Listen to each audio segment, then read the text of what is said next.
I first set out to write about The Walking Dead, I had no prior experience watching the TV show or reading the comic books. In fact, my only direct exposure to the franchise had been from the Telltale games. Two very interesting games in how they try and place the player in the center of these group arguments that the series is known for. I now realize I probably would have enjoyed these a lot more had I read the books beforehand. Having not seen any of the TV adaptation until after I finished my analysis, I was really quite excited to see the TV show, which begins very strong with what I think is its best episode, incorporating events from the first 2 issues of the comic book into a comparably much longer 70 minutes. At first seems like a bit of a stretch, but in fact the world building here is strong enough that I think it carries the episode. The cinematography in particular really captures the tone of the comic book near perfectly, I think. Rick's rude awakening in the hospital is, for my money, the best use of the zombies, or walkers as the show insists on calling them, in the entire series.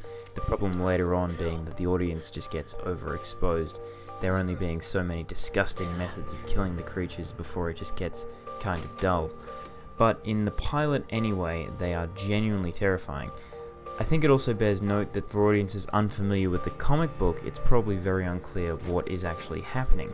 I imagine some people were just as confused as Rick himself, and that is just a classic storytelling technique for getting people to empathize with your protagonist.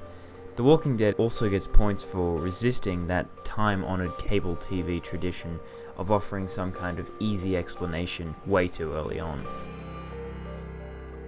But things get way more action-adventure-y in the rest of the season, and also the episodes become a bit tonally inconsistent, some of them ending with these sweeping rock anthems, really quite unbefitting of the tone of the episode.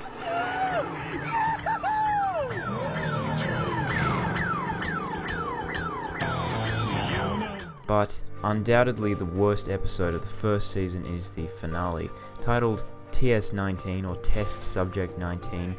The episode follows Rick and his gang as they travel to the Center for Disease Control for reasons that don't really make any sense to me even now. This is also the first major departure from the story of the comic book, and it also gets swept under the rug pretty quickly, a strong indication of network executives becoming uneasy and attempting to steer the ship. Needless to say, that trust that I was talking about before, the not giving your audience easy answers, is completely betrayed by this episode. TS-19 is all about this mysterious doctor person explaining scientifically how the zombie virus works, an explanation that we really didn't need. This is essentially the show's midi-chlorian moment. There had been this implicit understanding about the rules of the world with the audience, and they'd spent all season setting that up, so to turn around and explain that the brainstem is being reanimated is unnecessary and just creates a lot of logical problems that the show doesn't need. For instance, if it's only the brainstem being reanimated, then wouldn't that need to be destroyed in order to stop the zombies? The series is full of kills that seem to damage only the frontal lobe. Obviously, a stupid question, and one which I really wish that I wasn't being forced to ask. My other big problem with this episode is that it just plays into so many of the tropes of network television which are antithetical to the DNA of The Walking Dead. For instance, in my previous video I talked about how the bigger numbered issues don't usually have a major plot development. Well, TS-19 is the opposite of that. It's an episode that comes out of nowhere and somehow manages to end with this.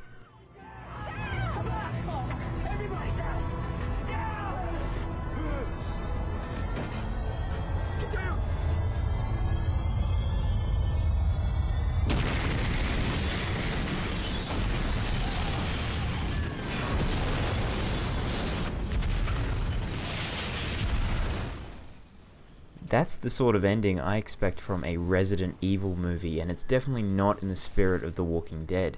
For comparison, the first arc of the comic book ends with the confrontation between Rick and Shane, something that was dragged out, perhaps for good reason, to the end of Season 2 in the TV series. But while a significant moment for a lot of characters and the future of the story, this was nonetheless a final scene, a final conclusion, that was befitting of the issues that led up to it.